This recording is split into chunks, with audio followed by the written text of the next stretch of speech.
Okay, let's go through our last Keats poem then, which is La Belle Dame sans Merci.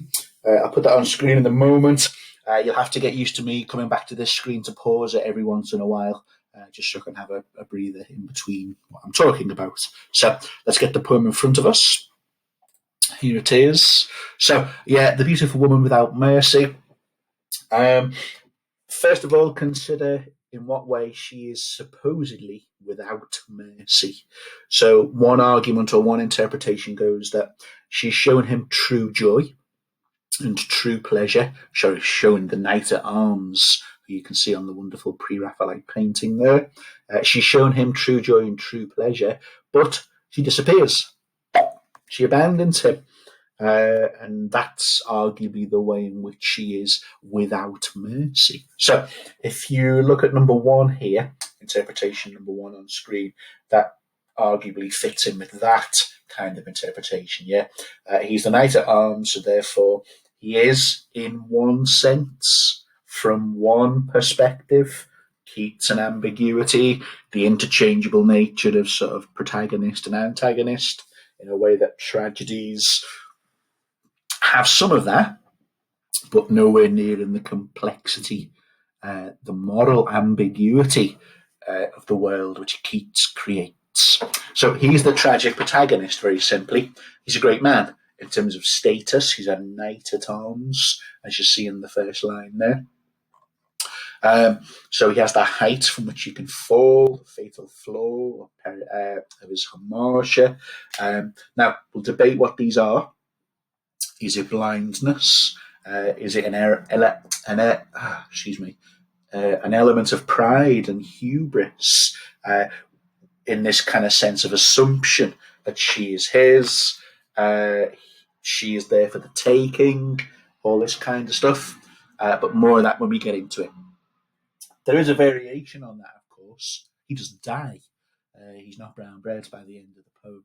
He is in a kind of death, in the sense that he's there palely loitering, or the sense that death isn't far away because of his paleness and the devastation, the ruin that's been caused or brought to his life by the femme fatale here. Sorry for the squealing noise, the collecting the bins in the street again. Okay, so if he's the protagonist, that makes her by default the fairy child that you can see on the screen, the antagonist, femme fatale, a deadly beauty or beautifully deadly.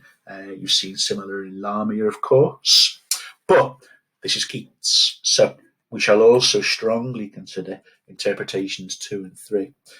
If the fairy child is the antagonist, then let's maybe consider that with a bit of help from Coleridge, who obviously was using this about Iago.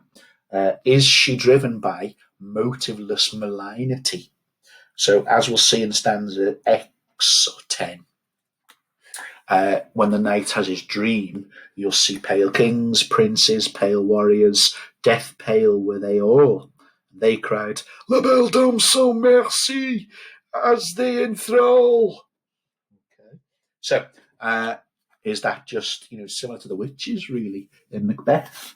It's malignity for the sake of amusement and fun, the pleasure of doing evil or causing ruin to these men's lives. Notice how they're all men of status, though. More of that when we come to 3. So, is that motiveless malignity, or is she the heroine? So you can use that idea I've just gestured at there. Look at the status and the rank, if you like, the social status of her victims in the knight's dream. So is she a heroine in the sense that she's there as a powerful sort of critique or a destroyer of men of status and their expectations of women? They're all ruined, they're all devastated, close to death, or maybe trapped in this kind of proximity to death forevermore. Stanza 10, stanza X is your main one for that, say, but we'll come into that very shortly. Thirdly, then, is the fairy child, FC. Is she a symbol? So on another level of interpretation, is she a painful reminder that things of beauty, things of love, or things that bring us love or can be loved, are inseparably bound together with Keats's favourite, death. All right, mortality haunts him. Autobiographical stuff: family members dying of tuberculosis. I think it was his cousin or his brother who allegedly had just died, another victim of tuberculosis, when this poem is being composed. Don't go there in your tragedy essays, okay? Biographical context, no, they're bored of hearing it, so just don't do it. But so on a more abstract philosophical level, does the fairy child function as a symbol and a painful reminder that beauty and love is inseparably bound with death? Everything we love or is beautiful is, Keats is arguing, or Keats's poem is arguing, fleeting. It doesn't last forever, or ephemeral, posh word for the same idea. Okay, right. There's the beautiful painting. This is a perfect moment to capture stanza 5. I set her on my pacing steed, and nothing else saw all day long, for sidelong would she bend and sing a fairy song. So look at her stooping down there. Look at the way their eyes are locked together. He is entranced and enthralled in there. We've got the word thrall. You could actually nick a beautiful word from Othello as well, couldn't you? Enfettered. You should all know that by now, because things we've been doing recently. But enthralled, thrall, slavery, and enfettered. There's a wonderful way of talking about their relationship. But I love how she stoops down to look him right in the peepers, and of course to sing her beautiful fairy song, which also goes into his ear holes. And that's a further way in which he's entranced. Okay, so there's some tragedy ideas to consider here. Just for little help as well, I've put in that diagram again. So you know or should be familiar with this by now from other videos I've made. Whenever you're considering tragedy, it's pretty useful to think in terms of combinations of these 3 areas. Sometimes you might just go this way. Antagonist, straight into attacking or targeting the flaws of the tragic hero. Other times it's a more complex mixture, isn't it? Where the antagonist can sort of harness or use external factors to further target the flaws of the tragic hero. Okay, so keep that in mind, and that's always a pretty useful thing to consider. Okay, so one further idea to reintroduce, which is definitely useful here. If you remember, I shared you a video from the critic Neil Bowen from that course I went on a while back. And he made the distinction in Shakespeare plays, Shakespeare tragedies, of a distinction between female characters. He said they tend to fall into 2 camps, don't they? Bowen argued, and you can rewatch that video if you want, that women characters in Shakespeare tend to either be maternal, nurturing, sustaining, holding families together, that kind of thing, providers, nurturers, and all that kind of thing, or devourers, so Matt or Dev. I wanted to reintroduce that here. I know it's not a Shakespeare play, I understand that, but you better believe Keats is massively influenced by Shakespeare, to the point where it's like plagiarism at times, but they are. Let's have a look at La Belle Dame sans Merci in terms of both of these things. I think there's a reading where we can make here where we can show sometimes aspects of a maternal figure towards the knight, but is that just deception and deceit, which is classic sort of antagonist territory, isn't it? For bringing about the devouring and the ruining of our male figures. So she's such a fascinating character. Lamia is a huge poem. I think this says what Lamia can say, just much more concisely and powerfully, but that's never going to be a question, but that's just my preference. Okay, last couple of things before we get into the poem. All the stuff kind of circled or surrounded by purple here. This is the knight's story. Okay, we've got these first 3 stanzas from an unnamed, ungendered narrator. So, who just happens to wander across a night one day and look at him, hey, what's up with you lads? You look terrible. What's wrong with you? And make some observations about the knight's physical state. And then we get the knight's tale in between. So this is sort of reported speech, if you like, or reported dialogue would be better. So we only get the tale of what's happened to the knight, thanks to our unnamed narrator. But the reason why there's 2 bits in blue here, it doesn't return to the narrator for stanzas 11 and 12. I just want to get to that kind of cyclical nature of this tale. So, hey, you look terrible. What's the matter with you? Stanzas 4 to 12. That's the knight's explanation of why he looks as terrible as he does. But we do return back to the beginning. So there's almost like a sort of framing narrative here to an extent. So a cyclical framing narrative. And all the stuff in purple is the explanation of why the knight is the way he is. Okay, let's start looking closely at some of the stuff then, please. So we got here, oh, what can ail thee, knight at arms? So, why are you in pain? What afflicts you? What has caused you to be like this, knight at arms? Alone and palely loitering. I should just add pale and yellow there, okay? If you notice, I've put together here a semantic field of sort of decay and ruin. Okay, so you can look at that across all the bit of the poem there. And I guess one of the answers is love, or the encounter with the fairy child. So there's our man of status, a knight at arms. There he is, proudly on display. The tragic hero who will have the fall from height and status. So, it doesn't get more full of status than that, really, certainly in this poem, So what can ail thee? Well, the beautiful woman without mercy, or love, or the realization that, if you go back to your interpretations on the top, everything we love or find beautiful, ephemeral, fleeting, etc., etc. So keep all those 3 open.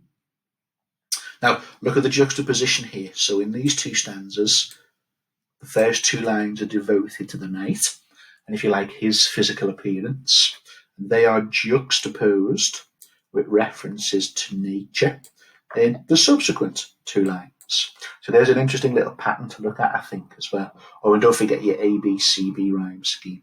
Your second and your 4th lines, they rhyme. The first and the third don't. So we'll try and use a bit of those. The sedge has withered from the lake. So just grassy plant life that lives near wet areas, The sedge has withered from the lake and no birds sing. Okay. So that usually leads people to speculate that we're looking at autumn here, or the onset of winter. Keats writes a brilliant poem to autumn, okay, and odes to melancholy and these kind of things. He's a brilliant writer. But if you look at nature dying here, all right, so there's another reminder that everything is ephemeral and dies and fades away. You've got your iambic tetrameter here. It's usually 4 beats. A 1, a 2, a 3, a 4. A 1, a 2, a 3. A 1, a 2, a 3, a 4. A 1, a 2. So we get a shorter line there, okay? And no birds sing. So we get sort of diameter there, okay? Just 2, all right? So there's a sort of short line and it's like, oh, there's an eerie silence here. Things can come to an abrupt stop. That idea with kind of love and beauty being fleeting again. Keep a little eye on singing, please, because we get that again later on. And there's that idea that things don't last, they are ephemeral. But the only other mention I can see in the poem in terms of sort of auditory pleasure, birds singing, is her fairy song. Where's that gone to? She's over here. Where's she singing? There we go. Lulled me asleep. And there we go. And she sings. There we are. So there's the only the reference to singing. So remember we said that we can try and do interpretation 2. Is she kind of a heroine for shattering arrogant male expectations of women? She's cruel because she's shown him endless joy, but then she withdraws and takes away that joy. Is that fitting? Is that a deserved punishment? Given what we'll see in this stanza, look, I set her on my pacing steed. I pick her up and plonk her on my horse. Is that dangerous? Is that fatal to do so? With that arrogant assumption that she will yield to him or surrender to him just because he's a man of status and a knight at arms? We shall see. Personally, I'm compelled by that reading, but be influenced by where you want to shape your argument and the focus of the question for section C. So yes, we have these 2 little references here to nature. So there's a pattern of juxtaposition across the first 2 stanzas. So the sedge has withered from the lake, and no birds sing. Oh, what can ail thee, knight at arms, so haggard and so woe-begone? Okay, woe, sadness. So he's beset by sadness. So look at that peripeteia. Now the structuring of this is very unlike a typical tragedy, I guess. These aren't typical tragedies, but a typical tragic play is linear, isn't it? You will see Macbeth, Othello, Macbeth as well if you want, start up here in terms of fortune, at the height of their status and power. Fatal flaw, peripeteia, little anagnoresis, down they come, death. Here, it doesn't go linear. This is almost like seeing the tragic hero, acts 3 and 4, or 5, if you like. And then we get the backstory through analepsis, kind of flashback. So remember our texts in section C are deliberate. Death of a Salesman, Keats's poems. They're deliberate in section C for the way they can be seen through tragedy, but they have many variations upon classic tragedy or conventional tragedy. So that structuring is a very good way of talking about that, I think. The squirrel's granary is full. So look at the way the squirrel is sort of, for autumn, winter, has squirreled, use it as a verb, which people do, made provisions for itself. It's protecting and sort of nurturing itself for the onset of winter. That contrasts with our night. Okay. Look how he's alone and loitering. So he's without purpose, he is lost and adrift. And that's very typical sort of tragic hero territory, isn't it? If you think about Willy Loman, through the view of Linda, he's just a small boat looking for a harbour. I'm not word perfect there, but it's kind of in that region. So there they are, displaced, removed from the thing which gives them their status and their place in the world. Arthur Miller has lots to say on that in terms of removing a man from his status equals that sort of tragic fate for a tragic hero. Okay, let's finish with this 3rd stanza, and I'll do a little pause for you and for me, and then we'll get into the knight's backstory, okay?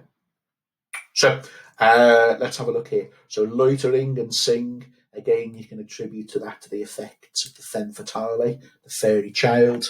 There's the other reference to sing. It's hearing that sort of, try and say this without putting my teeth fall out, siren song. And you see lots of that in Lamia, don't you? That alluring and deadly sort of call or voice that can bewitch and enthrall and enfetter a man like young Lysias, or someone as powerful and prominent as a knight at arms, kings, princes, warriors. There you go. She's not just kind of causing the ruin of Tim from accounts, is she? She's bringing down men of high status and eminence or importance, you know? Okay, so there's the contrast with that provision there. He is exposed and vulnerable, made weak by, the fairy child. Stanza 3. I see a lily on thy brow. Okay, so symbolically, the lily is associated with death and mourning, of course, with anguish moist and fever dew. Now, you can get all medical if you want, symptoms of tuberculosis. I'm not a doctor, but in this sense, this is further evidence of the ruin caused by the fairy child upon our man of, power and nobility and status. He's reduced to a sweaty mess in terms of this encounter with love, this brush with joy, which she has then powerfully withdrawn from him, leaving him a husk, alone and loitering. And on thy cheeks a fading rose, which is fast withering too.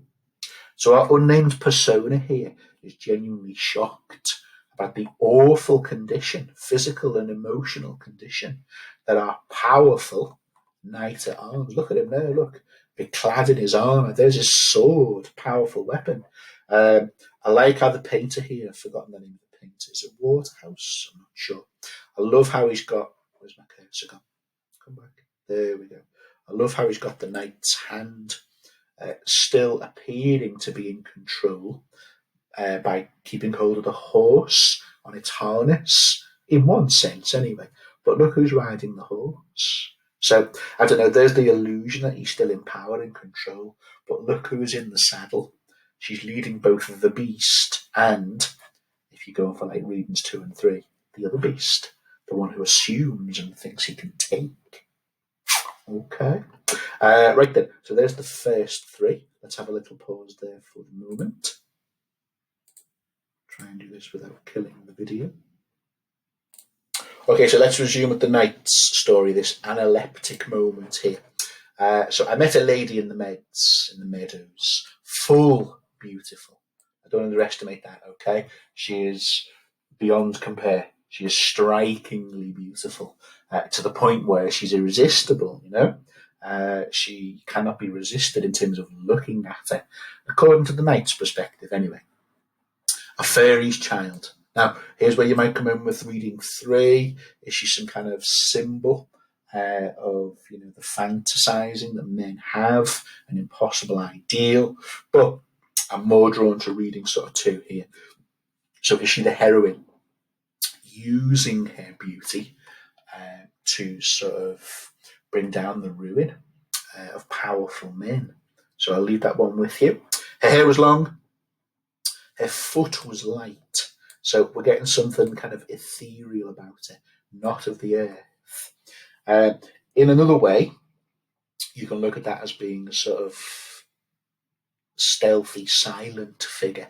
So something shadowy and silent as it goes about targeting its prey.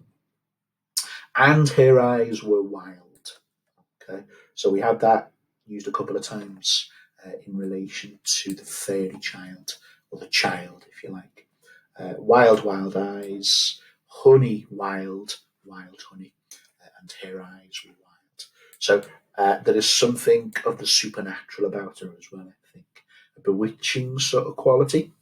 Think Macbeth, if you like. The accusations are sort of black magic. But we've seen similar in Lamia, haven't we?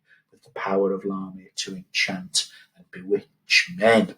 Except for Apollonius, of course, who was impervious to that. Now, there's a reference to her eyes and a beautiful physical appearance. Look, her hair. But notice how we go from reference to her eyes, that kind of thing we got going on here, sort of tractor beams going on, and then look at the verb here. I made a garland for her head. Now, it's quite sort of ambiguous here in terms of whether this is an active or a passive verb. In one sense, yes, he's active. You can't make a garland without doing something, can you? You are doing the doing, so you're active. But in a way, if you're going for this kind of spellbinding, bewitching beauty, he's being led in the same way we got with the horse up here, okay? So does he think he's in control? Does he think he's doing acts of courtship here? By, oh, she's beautiful. I'll give her something nice, because that's what you do for beautiful people. I made a garland for her head. So is he actually sort of enthralled and enfettered there? Don't be shy using that good Shakespeare word. I made a garland for her head. Now, in a way, that's a sort of crown. Has she got one on the photo? Yes, she has. She's got one on the painting, sorry, not photo. All right. In a way, that's quite regal and gives her a level of status. Okay, it's not quite a crown, but in a way it is. And bracelets too. Again, we're not dripping in bling, but there is something in terms of denoting her power and status now. So we got head, we got bracelets, that's on her head, that's on her wrists. There are readings of this that then talk about giving her a belt of flowers around her waist and girdle. I'm just trying to mark that out on the painting now. Okay, so he seems to give us some more floral decoration around her waist, and then people start referring to this as being below the waist. I will leave that with you. Okay, right then. She looked at me as if, you're kind of missing that word there, as if she did love. So, in sort of antagonist territory, you want to be thinking of that in terms of deceit. Yeah, by Janus.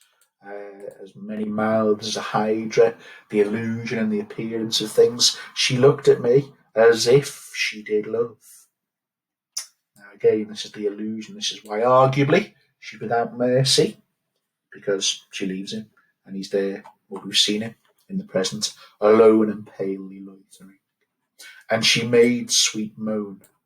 Okay, if you go with that kind of more bodily reading of stuff, you can see why maybe zone and moan, right? Now, is this just his carnal desires? Is this his objectification of it? In which case, is she the antagonist? Or is she just exploiting these arrogant assumptions of men? And then this is a kind of a just, don't want to turn a two-paper two in terms of crime, but this is a just sort of punishment of these male expectations. So let's come up to here. I set her on my pacing steed. Now again, play with passive and active.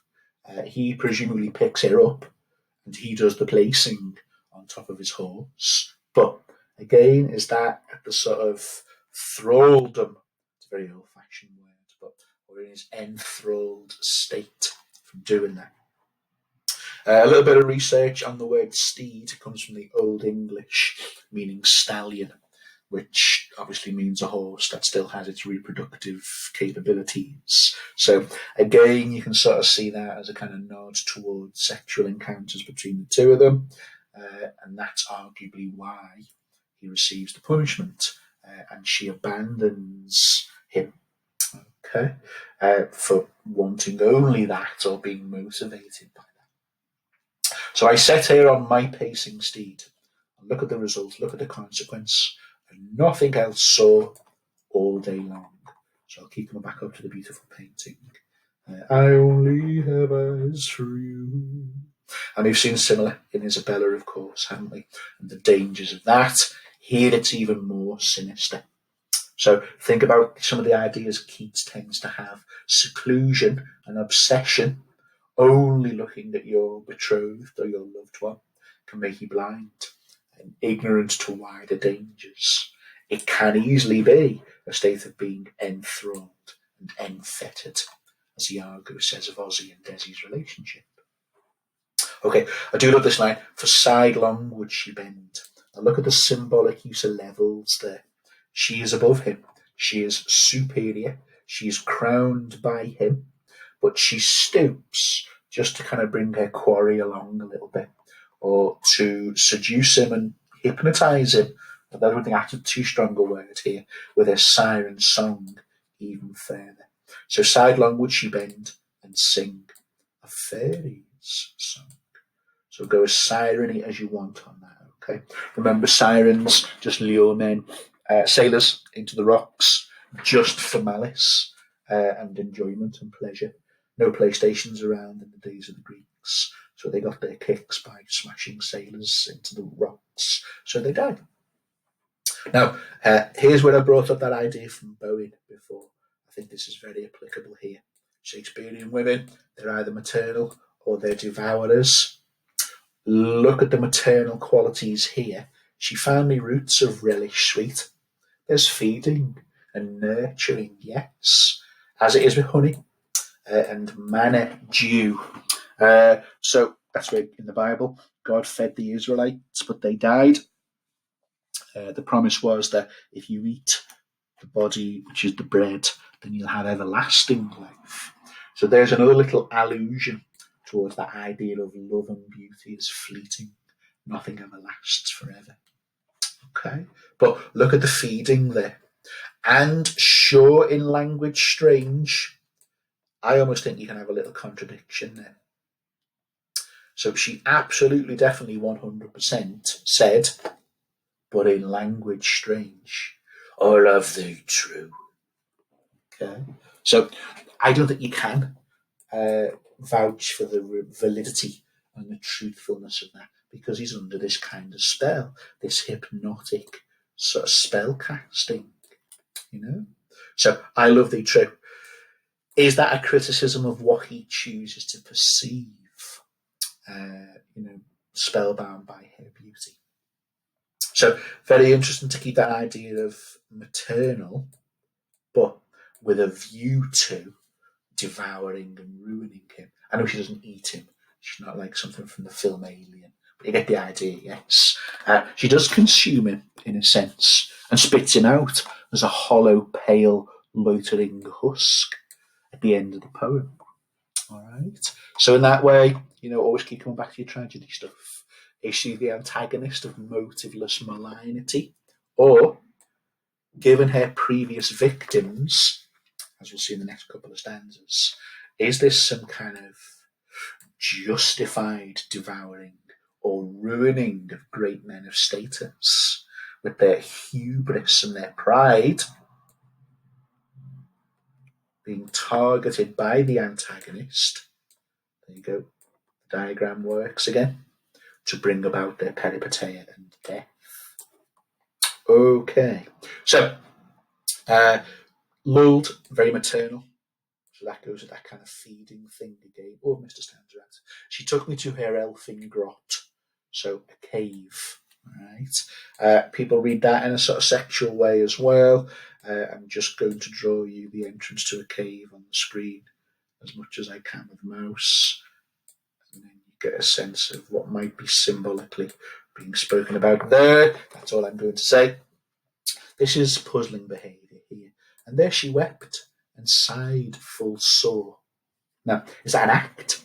Is that an act of deceit, a kind of vulnerable sort of female manoeuvre, where she's inviting him to be the knight at arms and to comfort and protect? Is that a sort of persona, as many mouths as a hydra? Because look what it results in.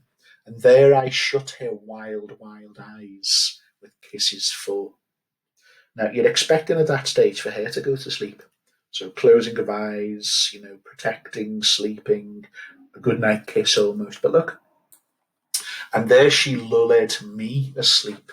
Got your syllable on there, lulled. And there I dreamed. So for a moment there, he's looking like your stereotypical male protector, a heroic knight at arms. But the power sort of regained there. And there she lulled me asleep. And there I dreamed. Woe betide. So look at the kind of regret there. You got woe from there, pairing back up to here, which the narrator noted. The latest dream I ever dreamt. Some people read that as the last dream I ever dreamt. Or another way is just saying the most current one I had. Now we know about Keats and dreams and reality, don't we? Particularly in the area of love. Is all love an illusion? And then we receive our punishment when we realise or see beyond that illusion. Big ideas in Lamia, of course. But look where he is located, on the cold hillside. I guess you could pull that together with your semantic field of death, Now, look at the dream. Here is the dream in stanza 10. I saw pale kings and pale princes too. Pale warriors, death pale, were they all? Okay, so that takes us right back up to there, and the effects that she, or this dream, has had on him. And they, all these victims, if you like, close to death, attribute the blame as to why they are in this state. The beautiful woman without mercy, thee has you in thrall. Look at the rhyming here of all and thrall. All these men of high status, masculine sort of power. So in tragedy terms, we should be getting hubris here. Fall from height into arrogance. It's not just rulers, it's warriors as well. She brings down men who are, geared for battle in a sort of Othello way. So look at the complete reversal of power there. Okay, right. Bit gothic here in these last couple of stanzas as well. I saw their starved lips in the gloam. So gloam is just dusk, but the fading of the day. So you can be a bit pathetic fallacy about that. But take that idea of starved and go all the way back up there. Doesn't help it with the different page, but we can cope with that, I'm sure. Look at that maternal stuff. Feeding of wild honey and manna and roots of relish sweet. That Bowen thing works perfectly there, doesn't it? Feeding and seemingly nurturing them in order to bring about their starvation and ruin. It's very Iago-ian. I think that's the adjective you would use about it, isn't it? Honest Iago. They're apparently in servitude and help, but I follow him to serve my turn upon him. So there's a very kind of compelling idea for the fairy child as the antagonist. Okay, I saw their starved lips, again feeding but also kissing and devouring again in the glow. I love this gothic image, with horrid warning gaped wide. Now, these are the victims who've gone before. Remember the idea of a tragic hero to the audience in classical Greek drama is a scapegoat. We get the idea of scapegoat from the Greeks, don't we? They are sacrificed to the gods at the end of the play in order that we don't repeat their mistakes or follow their path. So a bit belatedly here. It's too late now, isn't it? We've already seen from the framing narrative that the knight has also become the latest victim, fallen into the trap of La Belle Dame sans Merci. But there are plenty who've gone before as well. So there's that inevitability here that more victims will continue to be enthralled and meet this kind of inevitable fate, which is another very tragedy idea, regardless of how many other victims have gone before. And I awoke, outside of the dream, and found me here. Now, if you find yourself somewhere, you know you've been elsewhere, don't you? You found yourself waking up in Paris and you wondered how you got there. All right. So there's that real kind of spellbound stuff. And again, we're on the cold hills side. Alone, adrift, placeless, or displaced. And I'd urge you to go back and look at Arthur Miller again. Some Linda quotes and that very short but very brilliant essay, which is going to be perfect for Section C, on being displaced and a man losing his status and his identity being a marker of tragedy to Arthur Miller. Last stanza, and so we're coming full circle again. So the persona narrator, why are you here? Why are you looking like that? What's wrong with you, man? And this, everything he's just said in the purple stuff, is why I sojourn or stay here, alone and palely loitering. Even though no sedge is withered. So even though, even though the sedge is withered from the lake and no birds sing. And again, there's that short line. So we're seeing a life sort of curtailed there, cut short. And the devastating effects of La Belle Dame sans Merci. So that's why I'm on this hill, even though autumn is here and winter is coming. Okay, so there's the idea that the knight at arms is a tragic hero. He's not dead, but he's not far from it. And, unlike the wise things in nature that are making provisions for the onset of autumn and winter, this leaves our night exposed and even more vulnerable given the onset of the seasons. And again, doesn't always work, but I think this time it does. Loitering, rhymed with sing. So a reminder of that kind of siren call, which has resulted in his tragic demise. Okay, right, that ought to do us. Short poem, but powerful and brilliant poem. Any questions? Please give me a shout whenever you see me. Keats, done.